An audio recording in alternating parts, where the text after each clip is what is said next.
So I said I was going to upload more content. So this is my attempt to do that. I'm going to start off hot, right? I'm going to start off by saying this. I think and I say we, people who agree with me, we need to retire the argument that X does not represent Christianity, or this person does not represent true American values, or basically say feminism doesn't mean this, or capitalism doesn't mean that, or blah, blah, blah, blah, right? There's a lot of times, I think a lot of confusion comes from the fact that we use terms with an understanding of what we mean when we say it, but how it's being received by the other person probably doesn't mean the same thing when they hear it, right? So I'll give you a perfect example. I've seen a lot of content, and I've seen a lot of videos of like Christians, specifically Christians, saying Christian nationalism is antithetical to Christianity, or this figure is not true Christian, or this act or this behavior or this position is not the true Christianity, right? And I would say, while I understand where they're coming from, it's not true. You can't say that, right? You can't say that, because that really does erase the history of what Christianity is, right? Now, if you want to see Christianity as purely the tenets of the historical figure of Christian, where you treat him as a philosopher who said some things, and from the things he said, you derive certain philosophical, moral, ethical, whatever standards, then yes, that purely red, as they call the red letter Jesus in the Gospels, was pretty egalitarian. He was pretty pro-social. He was pretty kind of feeding the homeless and tending to the sick. And he was what they call the hippie Jesus, right? So those people who want to own Jesus as the progressive, as the kind of, like I said, the socialist Jesus, you're right. If you purely take what he said, he was very much about empowering and empowering and embracing the lesser of us. Like, some of his most famous quotes was like, "I will judge you by how you treat the least of us," or "Love thy neighbor as yourself." Like that very, like I said, that very hippy dippy Jesus that was very pro-love, right?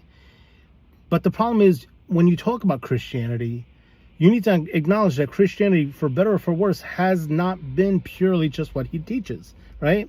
Because there's just as many true, devout, in their heart of hearts, Jesus Christians who put Paul and Paul's teaching as part of the package of Christianity, that you can't not just take Jesus, the Christ, in the vacuum. You need to also consider what Paul wrote, right? There's also if you think about the historical path that Christianity has followed, it passed through the lines of monarchy and crusades and wars and battles and political debates. So Christianity cannot just be simply boiled down to just what Christ taught, right? So when someone says that Christ would not be a Republican, you're right. But also, that doesn't mean that being a Republican or being a Christian Republican is incongruent with what Christianity taught, right? On the same level, you need to understand, even when we talk about the word Republican is just a term we use. You sometimes hear the talking point, it was the Republicans who freed the slaves, and it was the Democrats who enacted Jim Crow or whatever, right? And that's true too. The parties we have today are just conveniences, and that's why it becomes so much more it becomes a sticky glue trap to say Republicans do this, Democrats do that. And as someone who has no allegiance to either party necessarily, I'm just as likely to say politicians will do X, Y, and Z across the stripe, because I've seen Democrats do it, I've seen Republicans do it, I've seen Green Party affiliates do it, I've seen communists do it, right? There's no label, unfortunately, that is pure anymore, right? Because unfortunately, with a lot of these labels, anybody can wave the banner of anything. And of course, there's internal gatekeepers, and there's people within those groups that say, that person is perverting our message, or that person is, manipulating what we stand for. But you also acknowledge that sometimes there's things that are just where the manipulators or the exploiters become the majority. A buddy of mine, he used to be a skinhead, but he was like a skinhead, like the oi punk rock, what is it, a braces and boots and braces skinhead. And he spent so much time trying to explain to him, to people, that his boots and braces and his shaved head did not make him a racist. He grew out with his hair and changed his aesthetic, because unfortunately it's unfair, but he had to abandon that simply because the bad guys won, right? So I think the point of that is not to say that you can't call yourself a Christian. The point is to say that when we say things like this is a Christian ethic, or that's a Republican position, or that's what the communists said, and that's, you know what I mean? The problem is that you're really, a lot of times you have to contend with the fact that these definitions, these easy isms that we used to be able to assume can fit into a small box, can't anymore, right? So that's not a solution to anything. That's just me trying to raise the awareness of that. And, you know, it goes back to conversations I've had where, you know, I try to explain to them that, you know, me being a feminist, like I call myself a feminist. Unfortunately, now I have to wear the hat that has also been worn by feminists who are just bad at being feminists, who they use their misogyny and called it feminism, right? If I call myself an American, I've had conversations with people from other countries who have said, well, Americans are lazy, entitled, you know, colonists, you know, colonializers, right?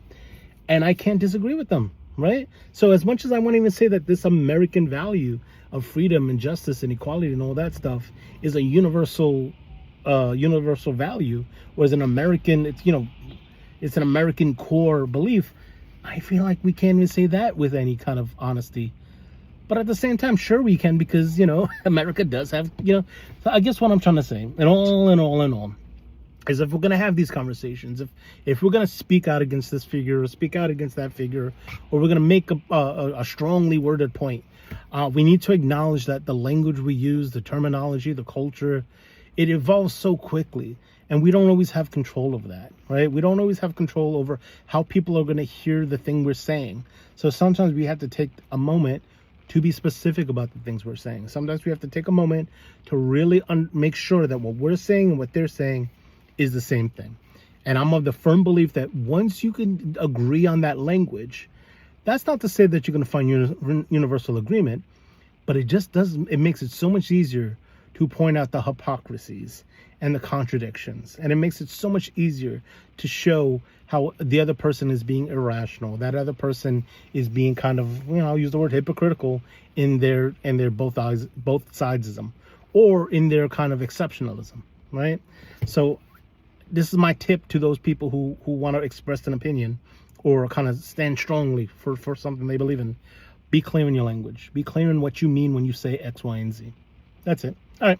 So again, based on the quality of this video, I probably proved to you why me making more videos was probably not a good idea anyway. So if you enjoy this, engage however you want to engage. If not, sorry, I tried. All right. Bye-bye.